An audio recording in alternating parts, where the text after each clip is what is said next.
Amado Deus vivo e poderoso, nós te glorificamos por esta hora inigualável, por este momento precioso em que aqui estamos, ó Deus, em busca de coisas diferentes que o mundo tem para oferecer.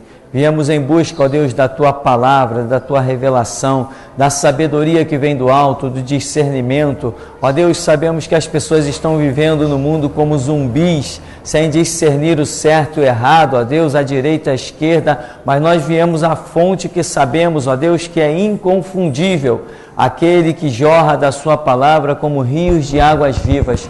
Por isso, nesta hora, Senhor, nós te suplicamos que venha sobre nós a Tua revelação, a Tua sabedoria. Nós confessamos, sem o Senhor, nada temos, nada somos e nada podemos, mas em Ti também confessamos, somos mais que vencedores por aquele que nos amou e a si mesmo se entregou por nós. Capacita-nos nesta manhã a aprender, ó Deus, capacita-nos nesta manhã a discernir, capacita-nos nesta manhã, Senhor, a saber a diferença do santo e do profano, capacita-nos nesta manhã a sermos a resistência, ó Deus, lutando com o bem, dia a dia, contra as hostes infernais da maldade que habitam nas regiões celestes. Capacita-nos a não nos curvarmos, a não nos rendermos, ó Deus, capacita-nos a confessar Jesus Cristo e os seus conceitos até a morte. Assim te pedimos nesta manhã a Tua bênção, em nome de Jesus. Amém.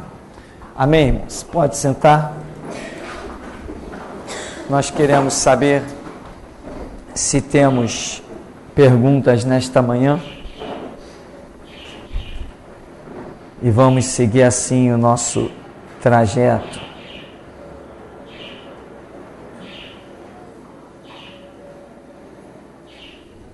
Temos alguma pergunta aqui na congregação? Temos? Não? Sim ou não? Temos.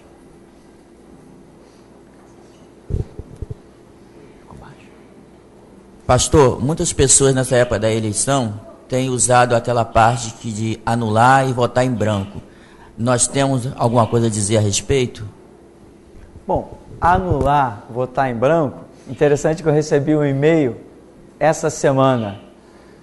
A pessoa meio desesperada: pastor, nós somos obrigados a votar. Se nós votarmos em branco, o voto vai não sei para quem. Se nós anularmos, como é que fica essa história? Uma coisa bem confusa. Existe realmente uma falta de informação, porque não é todo ano que isso se repete. Mas, quando você anula um voto, se você for ao dicionário e ver lá, anular, o verbo, né? Anular. É cancelar. Mas como que você anula um voto? Se você usar lá na urna, tem os quadrinhos, né? Viu? Já passei por lá. Tem os quadrinhos.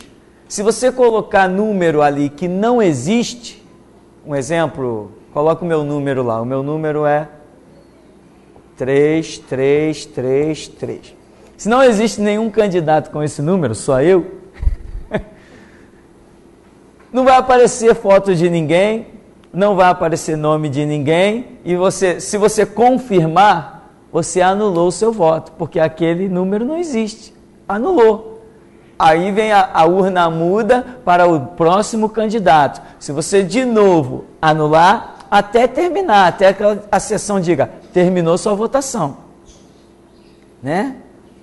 Agora, votar em branco, tem um botãozinho lá, né? Que é mais rápido, né? Pelo menos para mim ele é bem mais rápido. Branco, confirma, branco, confirma, branco, confirma. Vou embora para casa fazer o que tem, fazer coisa mais importante.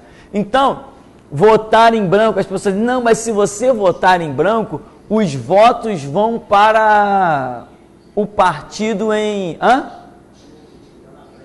O partido em vigência, o partido do governo, aquele que está na frente. Não, essa informação não é verdadeira. Votou em branco, votou em branco.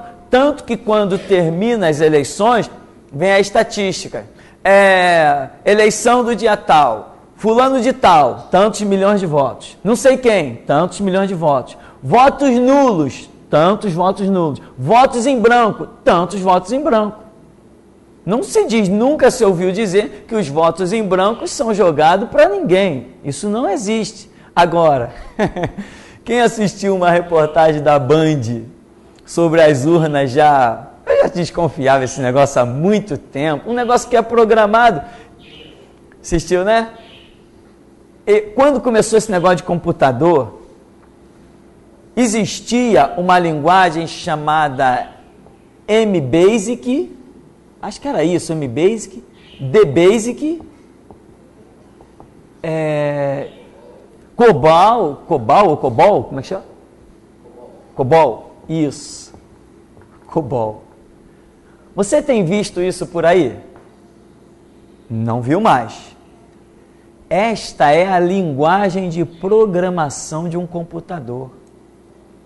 Antes tinha cursos que ensinavam isso. Você estudava esse tipo de linguagem e você fazia programas. Cansei de fazer programinha em computador para exibir coisa na tela, para pular de uma página para outra, uma série de coisas, exibir mensagens, desenhos. Essa é uma linguagem de computador, de programação de computador, que hoje você só vê essa linguagem, que antes era a coisa mais besta que tinha no mercado, agora é coisa de elite. Você não aprende isso aqui facilmente.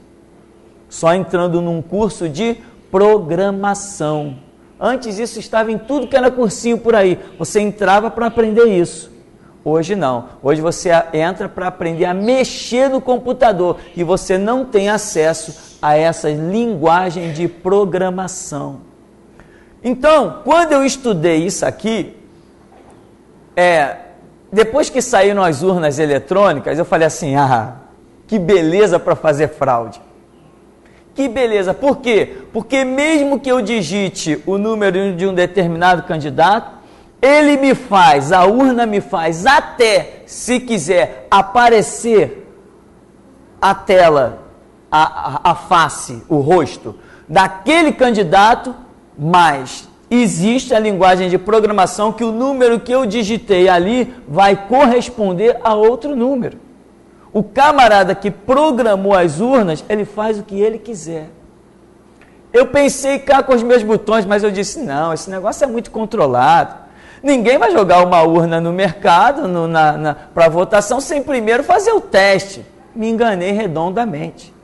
Hoje tem gente já dizendo que na hora de votar apareceu a foto de outro candidato, quando colocou o seu número.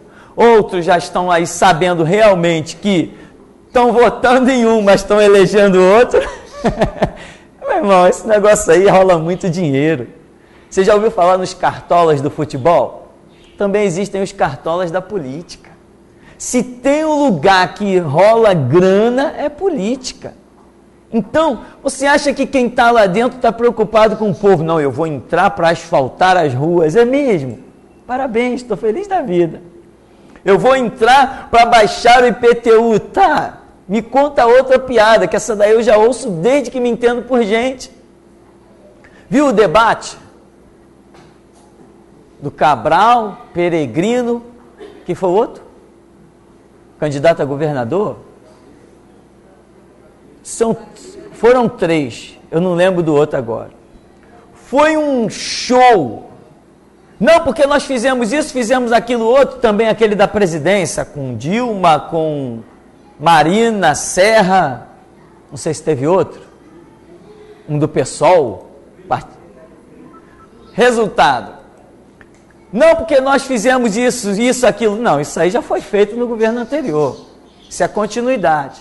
Não porque nós vamos baixar isso, baixar aquilo, não, peraí, vocês aumentaram já aí a conta de água 3 vezes, a energia elétrica já aumentou não sei quantas vezes, o que vocês estão fazendo? Aí começam ali, um querendo denegrir o outro e se eleger, se beneficiar, aí começam a colocar os podres todo para fora. Teve um ano aí, acho que foi o ano de 2009 ou 2008, a energia elétrica aumentou 3 vezes, ninguém soube de nada. O camarada está pagando a conta, o que você imagina? Poxa, gastei mais, tenho que controlar. Aí você faz que nem eu fiz, troca a casa todinha, coloca lâmpada econômica, e deixa de ligar aparelhos, deixa de viver em certo conforto, cancelei o ar-condicionado, já não ligo, e usava ele somente para rádio. causa de transmissor, essas coisas assim. Resultado, excluí o ar-condicionado, criei um sistema de refrigeração lá que está dando certo para não ligar o ar-condicionado, para não ter que pagar uma conta absurda. Você faz o que for, não adianta, porque eles vão e aumentam a energia elétrica. Por quê? Deixa eu explicar uma coisa para você, meu irmão.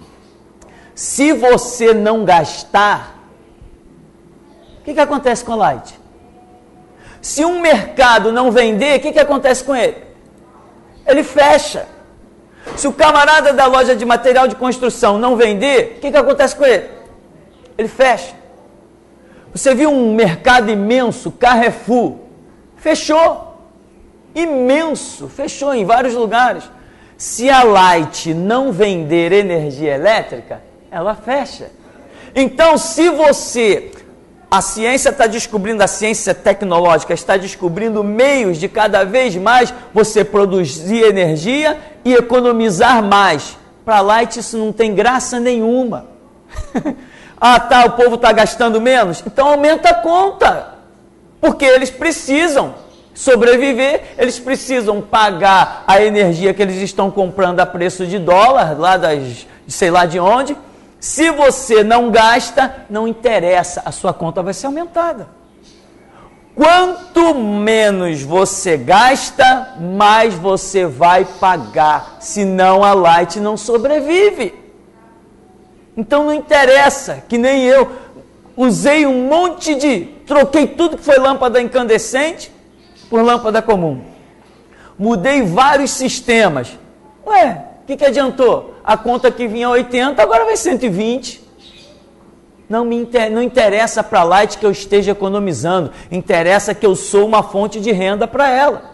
Se eu diminuo o meu consumo, ela aumenta a minha conta, porque o valor da minha conta já é planejamento dela. Então essas coisas que acontecem por aí. Então veja bem, na política é a mesma história. Quem está lá dentro, meu irmão, não está pensando em diminuir imposto, conversa fiada. Cadê a coragem dos governadores de mexer na taxa de vistoria que nós pagamos anualmente, que só o Rio de Janeiro tem? Cadê a disposição deles? Você tem ideia de quanto gasta cada um de nós pagando que tem veículo nessa cidade? R$42, cada carro pagando R$42 para chegar lá num posto e o camarada olhar para o teu carro e dizer assim, seta para a direita, seta para a esquerda, sente farol baixo, lanterna, alto, pisa no freio, tá, legal, tchau. R$42 ficou ali. Hã? R$87? Não, eu me rendo, pode levar tudo. Que isso? Não me mata, poupa a minha vida. Que isso, meu? Sério? Então, meu irmão, o Estado está querendo diminuir imposto? O Estado está botando a metralhadora na tua cabeça. Por que você acha que perseguem os camelôs? Porque são vagabundo? Não, quem é vagabundo não vai trabalhar de camelô. Quem é vagabundo vai fazer qualquer coisa, menos trabalhar de camelô, debaixo daquele sol, comendo CO2 de carro o dia todo. Por que perseguem os camelôs? Porque não pagam, não tiram nota fiscal. Só por isso. Então, meu irmão, essa história de Estado é um caso sério, muito sério. Deixa eu pegar o meu apagador aqui, antes que o Estado me apague. Então, vamos voltar aqui. Os votos nulos são nulos, os votos brancos são brancos. Mas, o que já vemos por aí, são urnas pré-programadas, logicamente, a linguagem do computador está aí para quem quiser, né? São urnas já pré-programadas que fazem com que, pelo menos são os depoimentos de várias pessoas e dos próprios jornalistas, o que descobriram, não sou nem eu que estou falando, eu apenas desconfiava, mas a reportagem não é minha. Então, está tudo aí e hoje você tem a opção sim de votar nulo, mas pode ser que o seu nulo esteja dando um voto para alguém. Ou será que não seria a parte mais fácil de programar essa? Se alguém votar nessa urna aqui em branco, os candidatos vai para o meu amigo. Os números dos votos vai para o meu amigo. Quanta gente vota em branco nesse país? Não quer dizer que todas as urnas foram programadas, mas dos milhares e milhares de urnas, se programar umas 10, meu irmão, joga essas 10 lá para o interior, Joga essas 10 bem para longe, onde ninguém vai querer se preocupar em fazer conferência. Urna arrecadada aqui no centro da cidade, que são milhares e milhares de eleitores, todo mundo vai vir em cima dessas urnas para conferir. Mas urnas espalhadas no interior do país, quem vai estar preocupado com isso? Pirataria aqui no centro, de vez em quando a federal vai lá, arrebenta tudo. Eu fui esses dias em Vigário Geral, eu vi um sistema de pirataria fantástico. Aqui, o camarada ainda bota a capa do CD para vender. Lá em Vigário Geral, eu vi as pessoas tocando em praça pública, obra dos outros e vendendo. Quem vai estar preocupado em ir daqui a Vigário Geral? A preocupação é grandes centros, concentração. Então, coisas desse tipo. Então, eu não sei se seria realmente... que eu coloquei, se foi a pergunta, se não for a pergunta, pode perguntar de novo. Temos mais perguntas? Não, em quem eu vou votar, não. É secreto o voto. Pastor, com relação a essa matéria que eu vi ontem também, teve uma outra que estava dizendo que por essas pessoas manipularem as urnas, por isso que esses institutos de pesquisa sabem quem é que vai ganhar no futuro. Um exemplo, fulana está com 50% do voto das intenções. Quer dizer, eles entrevistam aproximadamente 3.000 pessoas, quer dizer, eles já sabem até quem vai ganhar, exatamente por manipular os cartões que são introduzidos dentro das urnas. Nós temos agora a razão para desconfiar da própria sombra. Já vimos que nós somos bonecos, já vimos que nós somos marionetes, já vimos que a fachada... Brasil, país democrático, isso sobrevive nas nossas costas. Se as urnas dessem lá, dia de eleição, número de votos válidos, meia dúzia, o povo ia dizer assim, lá no exterior iam dizer assim, não tem ninguém gostando desse país democrático. Essa democracia do Brasil é fachada. Então, nós temos realmente, hoje, motivo para desconfiar de tudo. E cá entre nós, irmão, existe um sistema maçom, ou como alguns chamam, os Illuminatis, ou o rito escocês, não sei de onde, rito egípcio, enfim, é satânico mesmo. Um sistema maçom que nós temos visto dominar tudo. Nos Estados Unidos, depois de Abraham Lincoln, todos os... Estou falando depois de Abraham Lincoln, que eu não tenho informação se Abraham Lincoln era ou não maçom. Mas depois de Abraham Lincoln, todos os presidentes que assumiram nos Estados Unidos eram maçons. Tem símbolo da maçonaria em tudo que é cédula do dólar. Porque eles estão dominando, são eles que cuidam da parte financeira, são eles que cuidam da parte da indústria, eles dominam tudo. A maçonaria está em todo lugar. E você acha que vai subir nesse poder alguém que não seja da permissão deles? Só se Deus interviesse. Mas como Deus não se envolve com política, de vez em quando Deus mata um e outro aí. Ou às vezes não mata, mas deixa morrer. Eu vi uma vez, quando estavam 2 presidentes para serem eleitos, ainda naquele tempo do colégio eleitoral. Um era o Tancredo e tinha outro. Como era o nome do outro? Figueiredo? Não, mas... Maluf? Isso, eu acho que foi isso.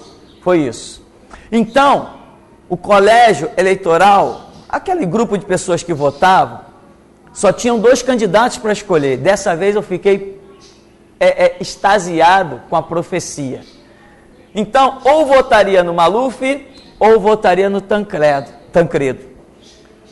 Aí dentro da igreja, numa roda de oração, uma irmã orando disse assim, Senhor, dize-nos quem tu escolheste, porque o mundo estava sofrendo aquela transição política, né? Dize-nos quem tu escolheste para governar o Brasil desta vez. Levantou uma voz na ponta da roda assim, disse assim, eu não escolhi ninguém, nenhum desses que estão aí. Eu escolhi outro. Caramba, eu falei, como? Como? Vai ser um ou outro. Eu falei, essa eu quero acompanhar. Resultado, Tancredo Neves ganhou, assumiu. Não governou nem um dia.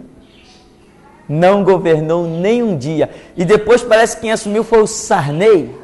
Naquela época, o Brasil viveu um momento fantástico. Eu lembro que eu tinha comprado uma jaqueta na impecável Maré Mansa e eu tinha uma prestação para pagar. Resultado, depois que o Sarney assumiu e veio com aquele plano chamado Tabita, não sei o que lá, e um monte de coisa, quando eu fui pagar a prestação, o camarada falou assim, peraí, calculou lá, ele me devolveu quase o dinheiro todo. Eu falei, ué, que é isso? Não, é a reforma tal. Todo mês que eu ia com aquele, por exemplo, eu ia pagar R$100, um exemplo, R$100. Ele me devolvia dinheiro, eu pagava R$20. Eu falei, caramba, que projeto tremendo. Pensaram no povo. Foi o melhor tempo que nós vivemos. Pelo que eu vivi na minha vida, no meu mundinho, foi o melhor tempo. O dinheiro estava dando para tudo. Tá, permaneceu? Não pode permanecer, meu irmão. Tudo aí vive num sistema de arrecadação. Não pode dar nada para o povo, não existe esse interesse. Outra coisa que acontece, né? Deixa eu tocar nesse assunto. Hoje o Brasil está impregnado de produtos da China. Caramba, tu vai comprar o cortador de unha made in China. Daqui a pouco tu vai comprar o feijão e o arroz, vai vir made in China. Tudo vem da China, meu irmão. É uma coisa impressionante. O guarda-chuva vem da China. O relógio está vindo da China. Tudo, as pilhas estão vindo da China. Está tudo vindo da China. Aí as pessoas dizem assim, caramba, a China está dominando o mercado mundial. Não, não é verdade. Eu estou deixando isso aqui que eu quero voltar falando isso aqui. Não é verdade que a China esteja dominando o mercado mundial. A realidade é que a China é a nação que mais possui trabalho escravo. Então, enquanto os Estados Unidos pagam, um exemplo, $1.000 para um funcionário, no Brasil se paga aí R$500 num salário mínimo, na China não, na China existe um trabalho escravo muito grande. Então, como eles não pagam a funcionários, eles exportam a preço de banana e para eles é muito mais lucro. Enquanto os Estados Unidos têm que exportar um produto para o Brasil e pagar aí uma série de situações, vamos dizer, R$500 por essa, tanto com funcionário, exportação, etc. Não, na China eles não pagam isso. Eles conseguem exportar um produto para o Brasil a R$100, um quinto do valor, porque lá existe uma exploração. Os prisioneiros chineses são obrigados a produzir. Trabalham para produzir para o Estado. Eles sequestram pessoas nos sistemas religiosos e tudo mais, crianças, adolescentes, e toma-lhe exploração. A China explora, a China tem um trabalho escravo. Então, na verdade, o que deveria acontecer? Todas as nações, na verdade, já têm ação contra a China, movida na ONU, né, Organização das Nações Unidas, mas eu não acredito que vai resolver. Todas as nações deveriam se unir e boicotar a China. Ela está entrando no mercado à custa de um trabalho escravo. Ela não paga os impostos daquele empregado, vamos assim chamar, ela não paga os direitos daquele empregado, ela não paga o fundo de garantia daquele empregado, ela não paga nada daquele empregado, e muito menos um salário digno. Usa o camarada lá nos sistemas opressores da ditadura chinesa e depois o produto que ele fabrica, joga em qualquer mercado a custos quase zero. Então tudo para ela é lucro. Isso faz parte o quê? De um sistema de Estado, né, oprimindo o cidadão. Porque isso não é só, eles não fazem isso só com os prisioneiros. Eles fazem isso com o povo de um modo geral. Na China existem suicídios coletivos. Suicídios coletivos, pessoas se reúnem para se suicidar. A China oprimiu tanto, tive essa notícia, não sei como está agora, a China oprimiu tanto o sistema de internet, até obrigar o Google a tirar o seu provedor, o seu sistema de dentro da China. Porque através da internet, pessoas estavam gravando situações em celular e jogando para o mundo todo. Pessoas estavam tendo acesso às informações do Ocidente. Pessoas estavam recebendo vídeos lá dentro da China, sendo instruídas, uma série de situações. A China cercou, né? Tem as muralhas da China, né? Cercou o seu mundinho ali, explora aquele povo de uma maneira sobrenatural, e a população da China é muito grande, é uma nação muito antiga, e isto é o que a China faz. É um Estado simplesmente explorando. O que a Rússia fez? Não sei por que tocamos nesse assunto, talvez, ou para agora ou para o futuro isso seja importante. O que a Rússia fez? A Rússia, enquanto as nações procuram criar uma moeda com valor de compra, valor de conquista, a Rússia desenvolveu uma moeda financeira em que o valor dela é mínimo.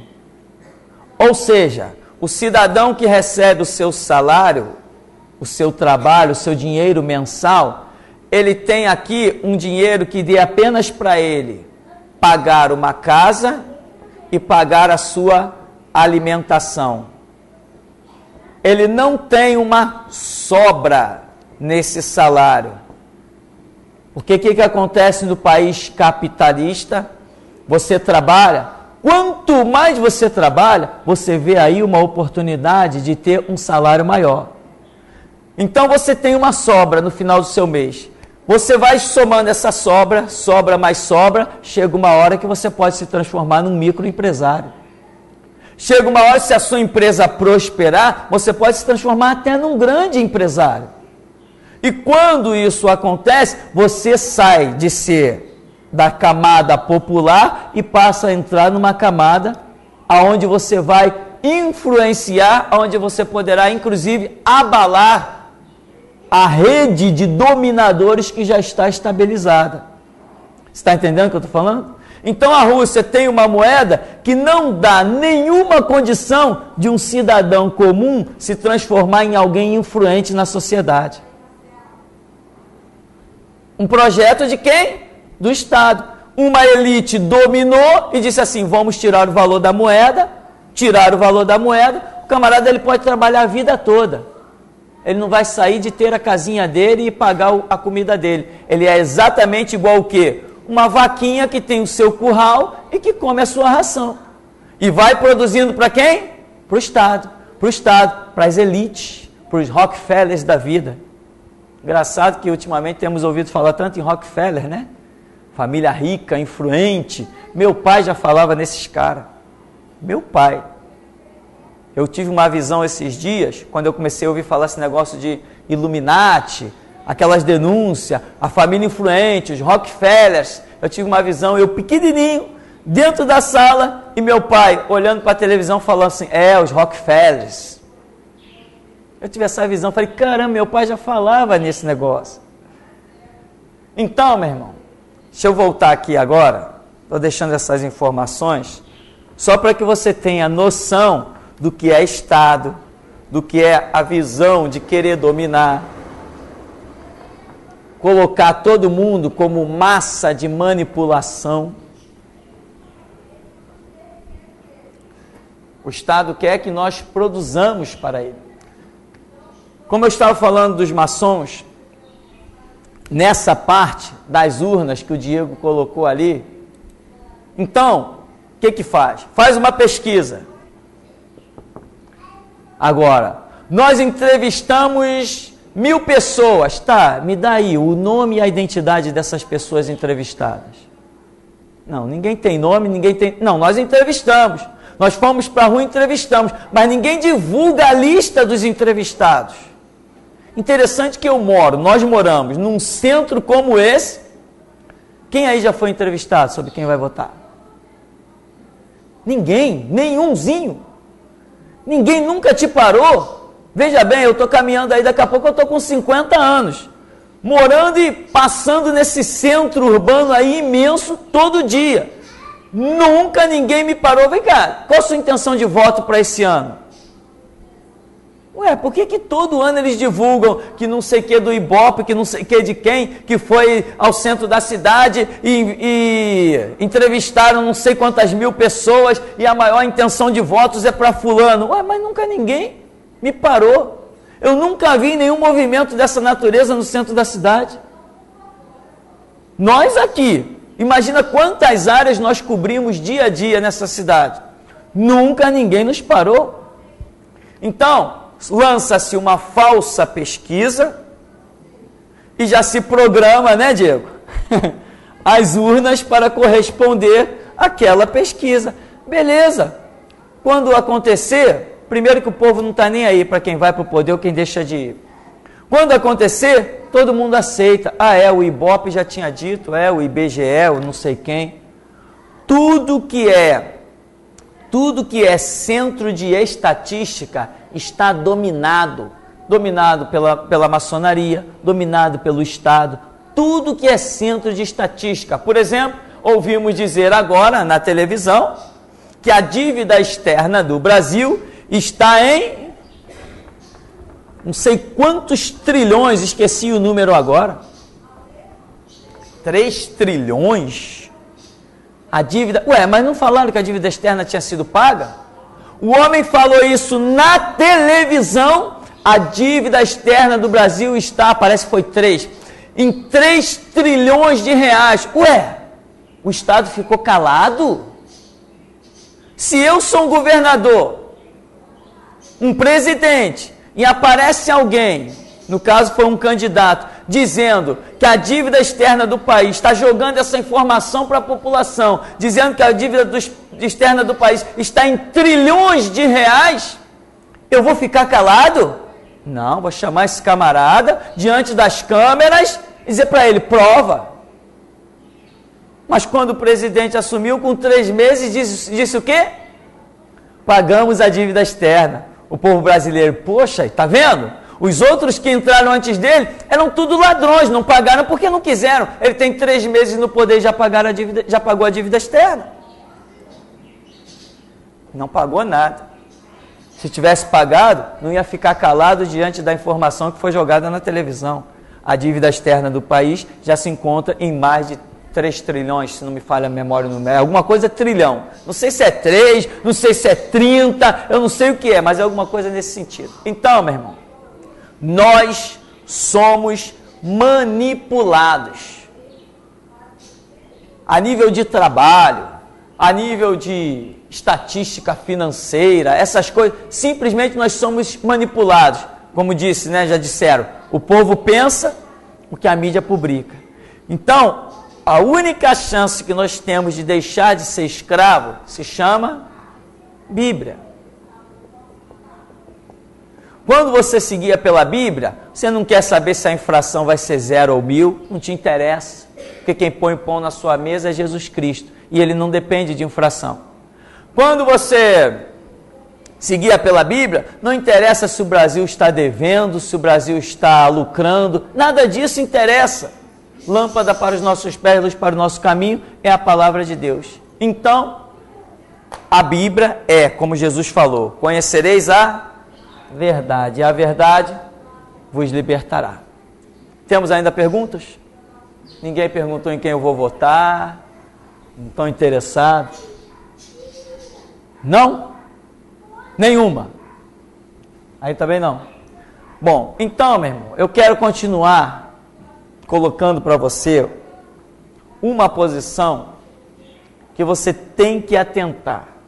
Nessa época de eleição, existe uma tentativa imensa de manipulação do seu voto, porque não interessa nem muito em quem você está votando. Isso não interessa muito. Todos que entram se corrompem. Você já não viu isso? Quanta gente já entrou com boa intenção? Lembra do Lindbergh? Um jovenzinho que agora é senador? E quando esse camarada entrou, limpinho, purinho, e agora? É outro lixo. Lembra do Luiz Inácio Lula da Silva? Um pobre no poder, você lembra? Lembra dele? Pois é, hoje as associações deles são uma coisa impressionante. O que nós já vimos a nível de política? Não interessa o quão limpo nós entramos, nós vamos nos sujar. Porque não tem como não se sujar.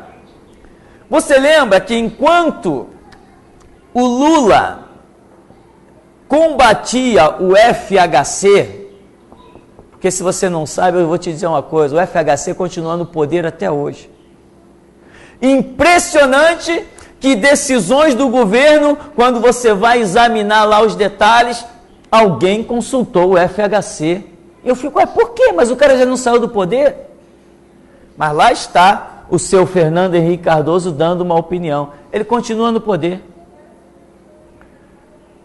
Enquanto Lula combateu o FHC, vinha a eleição, ele perdia. E vinha a eleição, ele perdia. Um dia apareceu uma reportagem, e eu vi nessa reportagem Lula e FHC e mais um monte de gente, farinha do mesmo saco, sentados numa mesa redonda. Eu falei assim, na próxima eleição o Lula entra. Porque eu vi ele de braços dados com a elite política, sentado na mesma mesa, rindo, brincando, um contando piada para o outro, apertando a mão. Eu falei, na próxima o Lula entra. Não deu outra. Assim que veio a eleição, o Lula ganhou. Tinha o apoio de Fernando Henrique, tinha o apoio de um monte de gente que o nome não faz parte das minhas memórias. Ou seja, se você não faz uma aliança, se você não se rende, se você não se une, você não tem posicionamento, você não tem destaque, você não consegue conquistar absolutamente nada. Então, eleição é isso. Nós somos manipulados. Não adianta dizer, eu vou votar em fulano, que fulano vai mudar. Não muda nada. Desde que eu era criança, que se falava em política, meu pai já reclamava de política. Entra ano e sai ano, não muda nada. Todo mundo promete e não cumpre. Todos nós não ouvimos isso a vida toda. Mas nós sempre que vem a época da eleição, a mídia, as pessoas dizem assim, o voto é a sua arma. Mentira. O voto representa a sua escravidão, submissão ao Estado. O voto não é a sua arma. Você não vai mudar nada, porque eles todos estão de acordo. Eles todos estão associados. A prova, lembra do tal do político cristão, o garotinho? Como é que pode um político cristão se unir a quem ele se uniu? Se associar a quem ele se associou? Hoje tem os seus bens bloqueados porque roubou 200 milhões. Haja zero, né?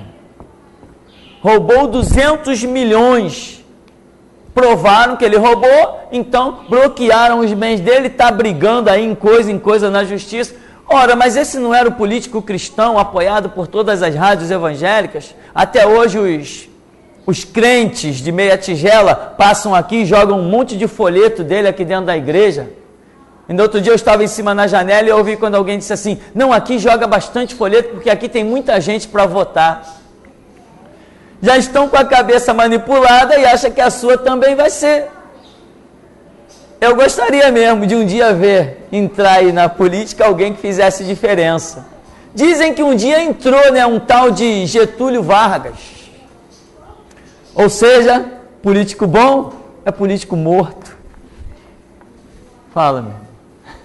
Pastor, se eles têm essa união toda assim, por que durante os 2 meses, quase 3 meses de comício, Fernando Henrique não apareceu uma vez sequer, o único candidato aí que é o Zé Serra? Por que não apareceu? Não apareceu aonde? Por que não apareceu uma vez sequer no comício do Zé Serra, Fernando Henrique? Se o Zé Serra é o candidato dele. Ah, tá. Tem essas coisas aí também. Quando não está agradando muito, começam as briguinhas. Ah, eu recebi uma carta.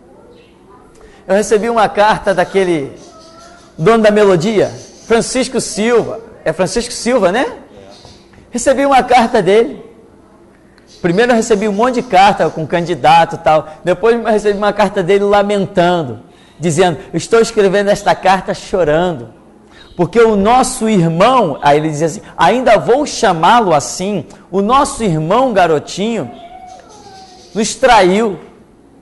O nosso irmão garotinho abriu processos contra a rádio, abriu processos contra mim, porque não entende que eu não pude dar continuidade ao programa político dele, que era de graça na rádio, porque a lei proíbe que quando se aproximam das eleições, e ele vem lamuriando e dizendo que está escrevendo a carta chorando. Eu também não aguentei de emoção, irmão, eu chorei tanto. Tinha tempo que eu não chorava assim, eu fiquei tão profundamente emocionado com a briga deles, sabe? Na verdade ele estava querendo fazer uma campanha contra o garotinho, tipo assim, você que me ama muito, não vote nele, é o que ele estava dizendo. Fiquei profundamente emocionado com a carta dele e já até reservei ela para fazer uma filmagem daquelas bem light, bem amigáveis, que eu acho que ali tem um conteúdo muito bom para a gente trabalhar. Então, separei a cartinha que ele mandou, como se a população estivesse preocupada com a briga de dois mercenários, ladrões, enganadores, políticos que sempre roubaram a nação, que a única coisa que faz é um querer colocar o filho na posição porque o salário é bom, ninguém faz nada. Francisco Silva, Harold de Oliveira, quem conhece Harold de Oliveira? Harold de Oliveira é o dono da El Shaddai. Saiu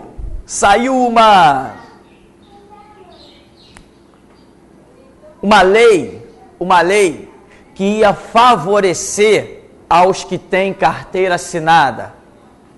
Como é que chama a carteira assinada? CLT, isso. Exatamente, CLT. Saiu uma lei sobre esse negócio, e aí iam favorecer os trabalhadores de uma maneira tremenda, iam mexer em negócio de carga horária, iam mexer em negócio de, quando a empresa atingia um certo faturamento, teria que repassar parte desse faturamento para os funcionários, a empresa ia ter que dar cesta básica, saiu uma lei dessa, fizeram a lei. Às vezes tem gente bem intencionada, ainda não se corrompeu, né? Mas vai se corromper se demorar mais um pouco. Então o camarada fez a lei, jogou para o Congresso, quando foi votar, a lei não passou. Eu li a lei, não passou. Aí, uma lista dos políticos que votaram contra aquela lei. Adivinha qual é o primeiro nome? Harold de Oliveira, por um Brasil melhor. Não é a propaganda que eles fazem? O primeiro a votar contra a lei foi ele. Por quê? Porque ele tem empregado. Ele é empresário. Ele é dono de um monte de patrimônio. Como que ele vai ser estúpido de votar a favor do empregado? Se ele vai sair do bolso dele. Você está entendendo? E assim é esse país. Os que estão na política são os mesmos donos das empresas. Os que estão na política são os que possuem as mídias, são os que possuem as televisões, os jornais, as revistas, são os que possuem as empresas. São esses que estão lá na mídia. Existem leis agora proibindo a confecção de novos partidos. Qual a intenção disso? Não é proibindo taxativamente, mas criando regras que você não consegue criar um novo partido. Por exemplo, saiu uma lei, é permitido a confecção de rádios comunitárias.